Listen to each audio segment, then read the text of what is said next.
Okay, I'm expecting, let's just make sure we're all in the right place because I think schedules have changed a little bit. I'm expecting Goodwill Consulting, FOE Consulting, Nature Gas, and Coastline Consulting.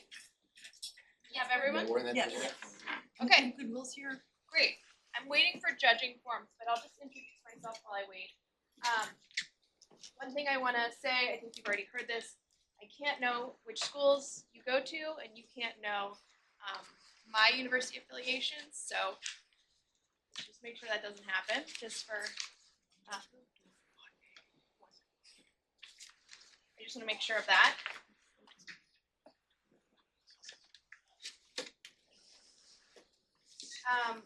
Okay, great. I'm Annie Krett. I work on sustainable investing strategy for LA Capital Management. We're a global asset manager, and about 40% of our assets are in dedicated ESG strategies, which means that pension firms from all over the world come to us and say, make us a bunch of money and do it in a way that we believe is sustainable and ethical. So I'm really excited to be here. I think you've all should be very proud of everything that you've accomplished so far. I feel tired, so I can only imagine how tired you feel. This is probably not your first pressurized presentation. It certainly won't be your last. So we're here at the end. I hope that you can enjoy this very last part and you can have some fun. Okay, so maybe the groups can just identify themselves so I can make sure. So Goodwill Consulting, I have you going first. You're here. FOE Consulting, Nature Gas, here. Great. And Coastline. You're in the wrong place. So you guys are in the wrong place, I think. Which group are you? Helios? Okay, I think you're supposed to be in 109. 109, thank you. Yep.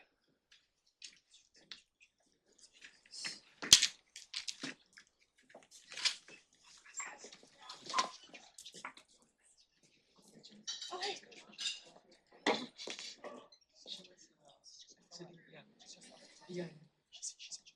Okay, now I finally think we have all the right people in the right room and we can get started. As you know, this is the 10-minute presentation. I'm expecting 2 or 3 members of the team to present what's sort of like a callback, a shorter presentation. There's no PowerPoint, handouts, or Q&A. And the expectation is that feedback received previously is incorporated. Any questions before we begin? No? Okay, great. Well then, Goodwill Consulting, you're up. Ready? Good morning. Thank you for having us back. Today we want to discuss the ethics of our previous presentation. And first off, I'd like to address that Kroger, you so far are doing a great job in this department. Between your Zero Waste, Zero Hunger initiative, coupled with your affiliation with Feeding America, you're already doing something about food waste, not just talking about it. However, there's still large amounts of issues. There's still a large amount of food waste going on every year in America. 34 billion pounds of food is thrown out, or I'm sorry, billions of pounds of food are thrown out, and that's a problem because there's still a large amount of people that go hungry every day. This problem isn't just with the waste, it's also environmental, because 8 to 10% of global greenhouse gas emissions come from food waste directly. Therefore, we have to put a stop to it. Thank you, Owen. Let's talk about our solutions. First, starting with our inventory management system. As we discussed yesterday, Shelf Engine, the inventory management system that Kroger currently uses, is not quite optimized to deal with the current market instability and demand unpredictability that is currently happening. This can contribute to understocking, which would directly lead to hunger when our customers don't find the staple foods that they need in our grocery stores.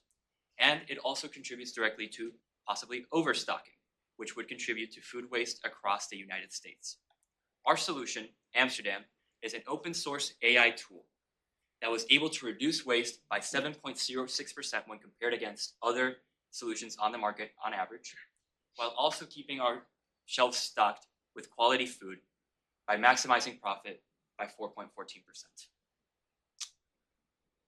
This means that Amsterdam is able to contribute directly to promoting Sustainable Development Goal number 2, by ensuring that our shelves are stocked with affordable food that can be accessed by any customer and those who need it the most, while also promoting Sustainable Development Goal number 12 by ensuring that we minimize food waste in our supply chain. That's how we can reduce waste in the supply chain, but how can we reduce waste when our product is already on the shelf? That's where our solution, Evigen's Fresh Sense, comes in. It's an accurate sensor that tracks the freshness of each product individually. As we discussed yesterday, the best buy date is outdated and not as accurate as it used to be. Because it just considers a very conservative timeline for the food product, this leads to food being thrown out while it's still perfectly usable and diverted to landfill. Our solution, Fresh Sense, is a sensor that is attached to each individual case of food and of the perishables specifically, and has been proven to extend shelf life by 25%. This allows us to mark down our products more efficiently, allowing us to keep the product on the shelf for longer, meaning that there's more opportunity for customers to buy it. However, it also leads to more data that can contribute to optimizing our donation system. This means that our food is donated at just the right time for, in terms of its freshness, and it can reach the food banks and the hands of those who need it the most on time. This contributes directly to Kroger's Feeding the Human Spirit goal by reducing waste in our grocery store systems, which contributes to environmental and greenhouse emissions, while also reducing hunger in a country where 1 in 8 people are food insecure. Our solutions, coupled together, can help reduce waste while also ensuring that our shelves are stocked with affordable, staple foods for those who need it the most. Pass it over to Kate. Thank you, Gustavo. From an ethical perspective, our solution beautifully reflects Kroger's core values: respect for human dignity, care for our communities and the planet, and the belief that good food is meant to nourish, not to be wasted. Food waste is not just a logistical challenge. It's an opportunity and a powerful opportunity. Each item that is saved and shared instead of being thrown out it has the chance to feed someone hungry. It has a chance to feed someone hungry, support your neighbors, and ensure that Kroger's values are coming to life in a meaningful and a real way. Increased food donations reduce food waste, reduce harm to the planet, ensure that food is accessible to those in need, and provides meals to those who are going hungry, as well as aligns with Kroger's current missions and goals. Our tools are these tools with Evigens and Fresh. So our Evigens and Fresh Sense empower you to accurately track real-time fresh products and accurately identify when food needs to be donated, while Amsterdam streamlines inventory and allows for proactive prevention of food waste. These are not just operational goals being met. These are ethical values and ethical targets being enhanced. Picture this: a family is provided with a fresh meal on their table. A food shelter is given nutritious groceries just in time for dinner, and nothing goes to waste. That's exactly what it looks like when business, ethics, and impact are aligned. That is leadership in action. We are proud to stand behind, we at Goodwill Consulting are proud to stand behind the solution because it's not only practical and responsible, it's meaningful. It helps people. It reduces waste. It reduces harm to the planet. It enhances your opportunity to be an ethical brand leader and your brand reputation. And overall, it ensures that Kroger fulfills their role of being a leader in leading with purpose and living out their mission to feed the human spirit. Thank you.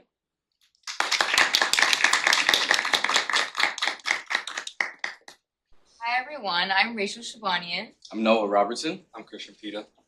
and we're FOE Consulting, and we're going to present to you guys today the ethical aspects surrounding our issue and our solution. Thank you, Rachel. So as we all know, Fairlife is one of the largest dairy manufacturers in our country. In fact, about 1 in every 4 households consume Fairlife products. So clearly, our company has established itself as one of the front runners within the industry. With that being said, in recent years, our company has faced a lot of scrutiny regarding the way in which we treat our dairy cows.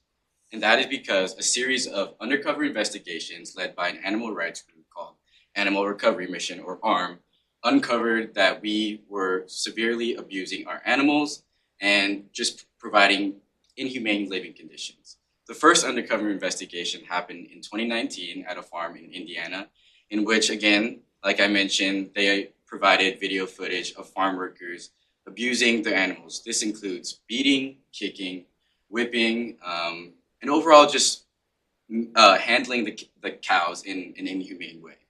Our company responded by condemning this abuse, claiming to cut ties with these farms, and implementing stricter policies to prevent this in the future. Unfortunately, this wasn't the only investigation, as I mentioned, and in 2023, ARM conducted a follow-up investigation, again in Indiana, in which they found that the same abuses were still happening. Not only this, they also found that our company was still sourcing from the farms that we had claimed to cut ties with. And this obviously caused people to question the integrity of Fairlife and question the accountability of our company, which was a negative look on our brand image and reputation. And it didn't end there, and more recently, in 2024, ARM conducted yet another undercover investigation, this time in Arizona, in which that they found similar abuses were still occurring. In this investigation, they found that young calves were being violently separated from their mothers at a very young age, which was very detrimental to their development. Not only this, the calves were being confined to crates as small as 3 feet by 5 feet. As we know, cows are large animals, and 3 feet by 5 foot crate is not suitable for any animal of that size. Not only this, there are instances in which farm workers were found force feeding the cows, and what they would do is, like I mentioned, shove a feeding tube down their throat, which could unfortunately cause internal injuries, which would sometimes lead to infections and inevitably death in certain circumstances. And it wasn't only this. As we know, Arizona is one of the hottest states in our country, and the cows were being subjected to live in extreme heat conditions up to 135 degrees. As you can imagine, that would lead to severe dehydration and again lead to unnecessary death of many young calves and cows. So as I'm describing this treatment, I ask you all to think about what you feel when you're hearing what was happening behind these closed doors. I'm willing to bet that the emotions associated with those actions are not positive ones. And that is because as human beings, we have the ability to feel and experience emotions. And it turns out we're not the only ones that have this ability. Scientific research has found that cows, among other animals, also have this ability. That means they have the ability to experience pain, pleasure, they experience distress, anxiety, and all of these emotions are things that the cows at our dairy farms were going through. This is important because cows are sentient beings like us. Like I mentioned, they have the ability to feel.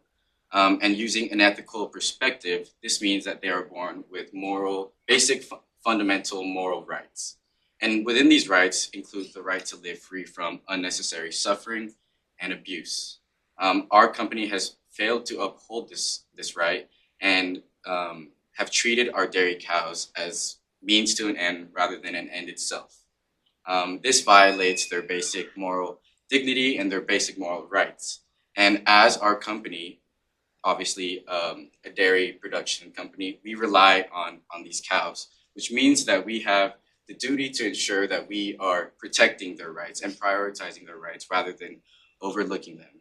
And as we have talked about, our company has failed to do so, and just brings up the ethical concerns regarding protecting those rights. I'll now hand it off to Rachel to talk a little bit more about the consumer rights and the ethical concerns regarding that aspect. So whenever we hear about this issue, we're very quick to wonder about the rights of the animals and the conditions that the animals are in. But what about the rights of the consumer? Fairlife clearly, after the ARM investigation, said that they were going to cut ties with these unethical, abusive farms, yet behind closed doors, were continuing business with them. They just, in a marketing way, they were no longer doing business with them. And this violates the ability of the customer to make informed and ethical decisions, because as our generation progresses, people are becoming much and much more aware of where their food comes from and what under what circumstances are these animals being sourced. We see this as super popular also in the dairy industry, but also when it comes to eggs, you see cage-free, free-range, grass-fed, antibiotic-free. All of these things are very important as we make decisions when it comes to putting things in our body. And also, I guarantee you that if you ask someone, your average person who's a Fairlife customer, do you know what's gone on between Fairlife and their animals? They would say, no, I thought Fairlife is a ethical company. You can see this through their marketing. They always say, we're ethical, we source from our ethical farms, our cows live in these conditions, and they have this nice packaging, this nice website. You're so quick to believe that they're this amazing company. And this is definitely not the case, and customers are being honestly deceived by this issue. And also, so this takes us to our solution. And with our solution, we are implementing a gold standard. And this gold standard means that Fairlife will only exclusively partner with farms that live up to this very strict set of ethical standards. And also added to this, we are going to be implementing video cameras and live stream footage accessible to any consumer and also to Fairlife themselves for anyone to see these instances of animal abuse and report it. And if those things aren't caught, then we have an AI platform that will be programmed to flag these things that are going on in the mistreatment of our cows. And these are also legally binding, so these farms will no longer be able to break these contracts and continue doing business with Fairlife. And this ensures that not only is there a much more ethical standard for these animals and these sentient beings, but also on the side of the consumer, that there is no more wishy-washy, there's no more secrets, no more hiding. 100% transparency between the consumer and between Fairlife. Whatever Fairlife's business is going on, it's clearly accessible to anyone on the internet through our live stream. And now I'll hand it on to Christian. Thank you. As Noah was stating, animals and cows are sentient beings and are deserving of humane treatment. When coming into this aspect, we have to remember that ethical responsibility doesn't stop at just profit and efficiency. We also have to extend it down to the most important people, which are the participants within our supply chain. Now, with our solution of the live stream service, we can ensure that it not only will deter abusive behavior, but it will also hold a sense of accountability to the farmers to adhere to this new code of the gold standard farms we spoke of. Not only will we be able to ensure that the farmers will adhere to these platform rules, but also it'll lead to them showing more compassion, knowing that the actions that they take upon the cows will be visible. And ultimately, it will lead to making sure that the cows receive the space, care, and type of handling that ensures that they live a life full of unnecessary harm and abuse. On the consumer side of it, however, a lot of consumers nowadays have been increasing wanting to consume products that align with their own personal values. This kind of has an issue because a lot of times nowadays there's unreliable information on the internet and there's unverifiable claims to the products that we consume. This solution of ours holds not only just some sort of open door, but it holds a nice clear window that allows consumers to have that transparency about how our product is being serviced and consumed and treated. Now, consumers want to hold more value within how they purchase their products and want to make sure that it aligns with their own personal values. We want to ensure that consumers who want to purchase things that are ethically and sustainably treated can now come and see that we have provided a solution. With these two things in mind, we have now provided a solution that leads to aligning the two values that would lead to a more sustainable and ethical practice that consumers can now want to purchase in. Thank you so much. Thank you. Hi, we're Eco Solutions Consulting, and yesterday we talked to you about sustainable gas production, more specifically the biogas solution. Iberdrola is a Spanish energy generation company that has been trying to join the natural gas market for a couple of years now. Our solution, however, is that they switch to biogas. Iberdrola's carbon footprint has remained stable all the way from 2019 until 2023. For a company that promises clean solutions and sustainable solutions, their carbon footprint should be going down, not staying the same. Our goal as a consultancy would to help them lower their carbon footprint. Our project is based on SDG number 7. We want to provide clean and affordable energy to every single person on this earth. So, what are the main problems we want to solve? Carbon dioxide and methane emissions. Carbon dioxide had increased about 62% in Mexico between 1990 and 2019. Also, 64% of total polluting emissions in Mexico come from fossil fuel consumption. Because of this, there is an increment in diseases such as COPD, pneumonia, asthma, and other respiratory issues. The main impacts of this problem are ecological, are in agriculture, and also in health. In ecology, there's an increment in temperatures, extreme weather events, and a damage in ecosystems and crops. The increment temperatures lead to melting of glaciers and polar ice, contributing to the rising sea levels. Also, in health, as I mentioned before, there's an increment in diseases that are based in respiratory issues and in lung function. There's a disease called COPD, chronic obstructive pulmonary disease, and is the fourth leading of death worldwide. Also, it takes 5% of annual deaths. In agriculture, if these emissions stay high, there's going to be a drop of 24% of cornfields and of 17% of wet fields. And how can we solve this problem? Well, thank you. Now that we heard all the problems, we know all the global warming is causing here in the lab. We've seen the fires, we've seen big hurricanes, and not only it's affected humans, but the species also. We've seen a lot of extinct species recently. So not only that, in health, also as my colleague said, but agriculture is one important. I mean, we can stay in hunger. I mean, if this kind of things happen, the population is growing, so we can't have less food, we can't have more global warming. We've tried solutions with Iberdrola. We've tried energy generation from solar energy, from wind energy, and it's the most that, and that's like one, are the ones that we're impulsing more, that we're making our focus on those ones, but they have some problems. We know that they haven't been efficient as they should be. They can't produce without certain weather conditions. We know that solar energy needs to be in certain places for the sun energy to convert. Also about wind, we need this high velocity winds for it to produce energy that can be found in certain regions of the earth. And well, we can't sort out the demand. That's why we haven't given the next step, because we just can't do it with this kind of energies, because the storage is a problem. Also, we overproduce or underproduce. We can't control how much energy we generate. We depend on the conditions. So that's been the main problems. So our solution is biogas. Biogas is a renewable energy generation produced from anaerobic digestion that I'm going to explain.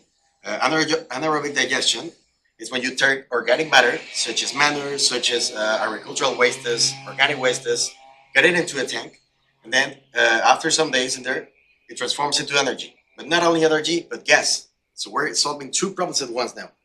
So not only the CO2 emissions, but the methane emissions. And why about the methane emissions? Because organic waste, such as manure, such as organic food, for example, they produce a lot of methane that gets liberated into the air, and it pollutes the earth around 36 times more than CO2. I mean, so we're not really reducing global warming. We're staying stabilized, but it's because we haven't put the focus on this kind of energy generation solutions. So what's the advantage? That we can produce this kind of energy 24/7. We can produce it, we can sort out the demand, because we don't overproduce or underproduce. We can't control the production. So it's the most efficient way to transition to energies. We need to take a look at this one. So For doing this, we need to choose perfect days. So my colleague will introduce you to the So place. we choose Mexico. But why? Mexico is the 6th leading of meat production. Also, it has only 3 plants of biodigesters in the whole country. And in Mexico, 66% of total energy generation emissions come from fossil fuels. So this is why we want to start there. Are the 3 main reasons of the implement of the biogas. And how much is the Mexican gas market actually worth? In 2021, it was valued at $103 billion. By 2022, it grew to $177 billion. So this is a market that is increasing annually. From 2023 until 2030, it's supposed to increase 3.4%. So it would be smart for investors to invest in this market. Yeah, of course. And well, talking about gas, Mexican gas generation distribution, it's only 5% on biogas. So only 5%. And in electricity, we're talking about less than 1% on biogas. Okay, that is the most efficient solution that we have, but the world doesn't know it. So we as Iberdrola need to give this step for being the pioneers in this one and really pushing it up, you know. And we have these benefits of global warming. We have these benefits also on efficiency, but not only that, but we can create a circular economy. This is a hidden gem from biogas. So another one. Circular economy, we know that energy that's from the sun, from the wind, it converts at certain percentage. For example, for the sun, you convert around 30% of the energy of this solar energy into energy that we can use. Also for biogas, it's around 30%. But the energy that is not being produced, we can divide it into sub-products. One is digestate, that is a fertilizer, a sustainable fertilizer that can work for yields, for example, to feed the livestock, obtain the manure from them, and then make the cycle. And also produce heat from the process, which we can use it in our processes or distribute it to local industrial plants or restaurants, get the organic waste from them, and start the cycle again. So not only CO2, but methane for circular economy. And a good air quality has a lot of benefits. In health, there is an improvement of lung function and a decrease in respiratory issues. Also, there are less infections and the risk of getting an infection because of irritants in the air. And not just physical health, also mental health. With a good air quality, you have better mood, better sleep, and an improvement in energy. So also talking about the circular, well, we know that we can create the jobs, we can make a sustainable economic system, so that's another advantage. And we really need, and for closing this one, we need to make this transition to energies efficient for it to be real, you know, because we try a lot of efforts, but we really need to get there. And starting off with Mexico, we can start up in terms of electricity to 7,000 houses, for us to dimension, in terms of gas to 30,000 houses in the initial plan, you know. But we can contribute to Mexico's 2% decrease in methane emissions over the years if we keep producing, and not only do it in Mexico, but we can replicate it to places like China, like India, like Brazil. That agricultural is causing methane emissions, but we're not doing anything with them. So I think the time is now, and we need to do it right now, right? We need to do it right now. In Mexico, breathing in 1 day of a very polluted air is equivalent to smoking 40 cigarettes.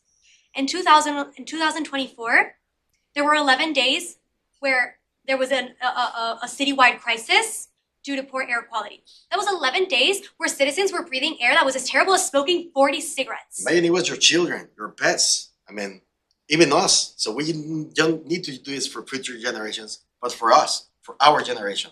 So we think the time is now. We really need to take a look at these energies and make this energy transition right now. We don't inherit the land from our ancestors. We borrow it from our children. This famous quote is one of our favorites because it speaks to the spirit of responsibility and sustainability. As you being one of the largest beef producers within the United States, you uphold that responsibility for driving to take care of this borrowed land.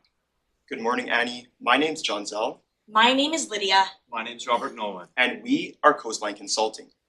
Yesterday, we provided you a strategy to implement red seaweed feed into your cattle's diet, which will significantly reduce methane emissions.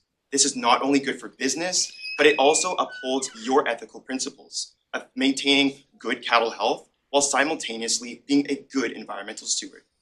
Throughout this presentation, I'll follow you through who you are as a company and within the broader industry. Johnsel and Nolan will then discuss the key ethical challenges. Finally, I'll jump back on to discuss the solution before ending with a conclusion. As a beef producer of producing over 200 million pounds of beef annually, you're not just a company. You're a leader and influencer within the American agriculture. And we see that within your ethical and sustainable practices through your mission statement. We see that you uphold the 6-pillar commitment of sustainability for ethical practices for generations. Within the 6th pillar, we recognize that you uphold 3 of which will directly connect to our solution. Out of the 3 of your 6-pillar commitment are air and greenhouse gas emissions, methane reduction, and also your care for cattle. We've seen that you've been able to uphold your key ethical challenges and practices for generations. That includes within your 3 practices. The first one is your reduced reduction in methane and also carbon reduction through your switch of importing your grain using train instead of car. Additionally, you are able to distribute 90% of your beef within your 250-mile radius to show that you're initially wanting to reduce your food miles. And lastly, we see that you are upholding your ethical responsibility to really take care of your animal welfare.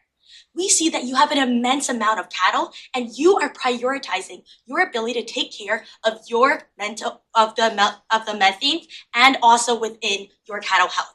This shows your sustainability and your commitment to reducing your agricultural methane and also your ethical practices to improve the better future. But there is a challenge that comes within your cattle. Your cattle emits immense amount of methane, which is a huge greenhouse gas emission that contributes to global climate change. Now, our solution is in line with 2 sustainable development goals. First, number 12, which is to ensure sustainable consumption and production patterns, and as Lydia foreshadowed, SDG number 13, to take urgent action against climate change and its impacts. Why should you, Harris Ranch, care about greenhouse gas emissions? As we stated yesterday, from 1990 to 2015, greenhouse gas emissions are up by 44%, and this can have massive costs on our environment, as the year of 2024 was 2.3 degrees warmer than any other recorded year in the 20th century.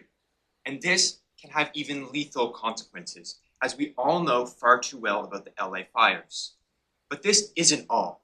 This excess greenhouse gas is lowering the pH of our water, creating ocean acidification that is massively having impacts on marine health by lowering their total reproductive and also limiting their growth.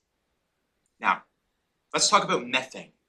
As we stated earlier, methane is a very powerful greenhouse gas, as it holds more than 28 times more heat than other greenhouse gases such as CO2. And this can have a massive detriment to not only human health, but to increasing the speed of climate change as we know it. Methane was found to have play a role in over 1 million deaths every single year. But that is not all. Apart from aiding on to pre-existing lung conditions, methane has been a cause of over 750,000 asthma attacks in youth in just the United States.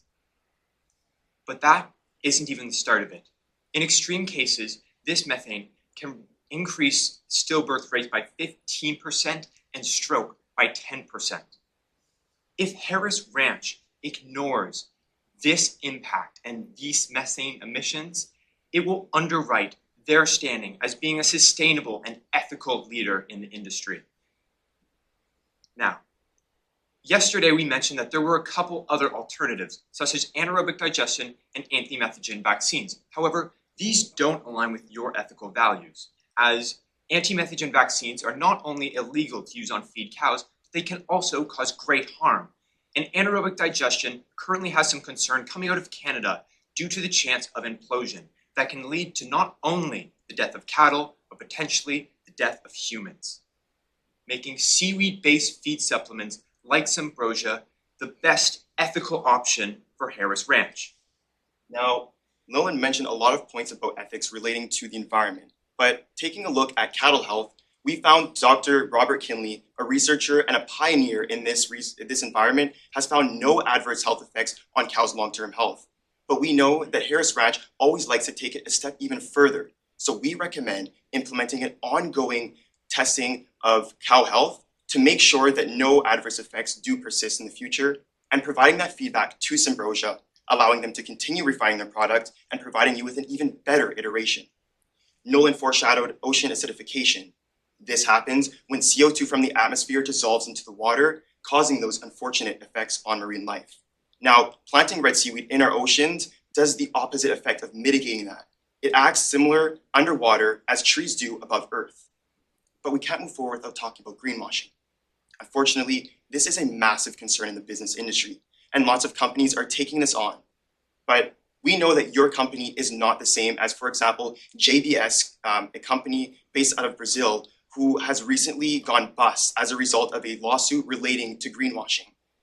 Now, to mitigate this, you can obtain a low-carbon beef certification from the USDA alongside third-party audits from assurance partners, providing your customers an added layer of confidence that you are truly an ethical and sustainable brand while also keeping you in check. Now, we heard your feedback from yesterday about how to convey this message even better. Further, not only obtaining a certification and putting that on your packaging, but clearly stating that this beef has been raised in a way that reduces up to 80% of methane emissions, while also on your website implementing educational resources where your consumers can go, understand better the problem at hand, and learn how they can do better beyond just their consumption patterns, but in their day-to-day lives. Let's refresh our memory on the discussion we had yesterday regarding our solution, Symbrosia Seagraze.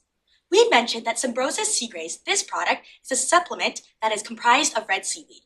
With just a sprinkle of this supplement into your cattle feed, you're able to reduce your methane emissions by 80%. Additionally, you're able to uphold your key stakeholder relations as you have been doing for generations. And lastly, you're able to tap into a new market by implementing this new low-carbon beef that would also adhere to your customers' rising demand. As we mentioned yesterday, at the first 10 years of your trial period, you can expect to make a net present value of $74.4 million. However, we listened to your suggestions of wanting an exclusivity contract with Symbrosia, and so we reran the numbers, and we found that that would absolutely be the best option for Harris Farms. However, the cost of the exclusivity contract costs approximately $4 million according to industry averages, meaning that your current net present value is now a little above $70 million, making this project still incredibly profitable and incredibly ethical. So, be the change in this industry. Be the leader that you've always been. Be stronger, smarter, and ahead of the curve. Do it for the future generation. Because if we truly believe we're borrowing this land, then we ought to return it to the children better than when we found it. Thank you, Annie. Finish line. Congratulations to all of you. Thank you. You should be very proud. I hope you get to spend some nice time in LA. There's a few hours before tonight, right? Hopefully you have plans, go to the beach or do something great. I'm so impressed by each group. You've heard a lot of feedback about how your passion really comes through, but also your expertise. You deeply understand these companies. In the sessions I was in yesterday, it was recommended to at least one group. Have you considered approaching the company to share your proposal?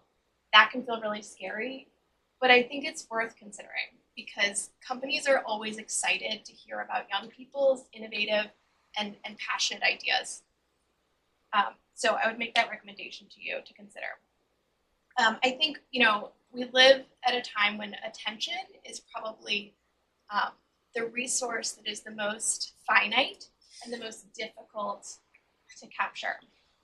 So when you're up there for 10 minutes, I don't know, I expect that it felt like kind of a long time. Did it feel like a lot of time to cover? Yeah.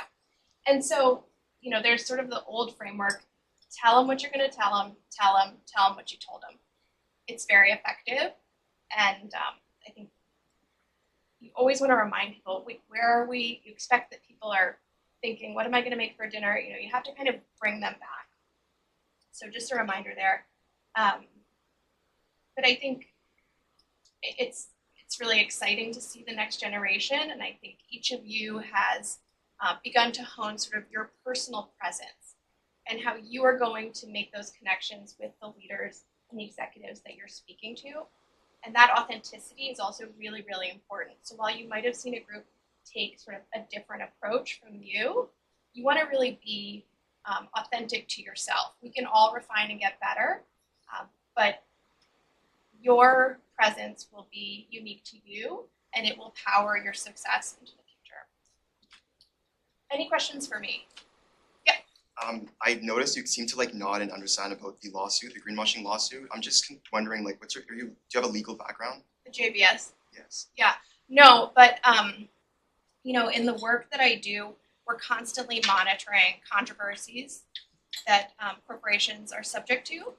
Lawsuits trigger a lot of notifications that I get, and our investors are really paying close attention to bad actors, bad behaviors, and the materiality on the business. But we also work with investors who, you know, they will absolutely not invest in companies if they do not agree with their approach to, say, carbon mitigation or alignment with certain SDGs or ethical controversies. Each investor sort of has their own priorities, but we're certainly developing, portfolios that are, say, aligned to certain SDGs. That's something we talk about regularly. Aligned to impact, that are on decarbonization glide paths. So this really is something that investors are paying attention to. Billions and billions of dollars. Other questions? Okay. Yeah. I'll do it. Okay. All right. Wonderful job. I hope you get to have fun today in LA. Thank you.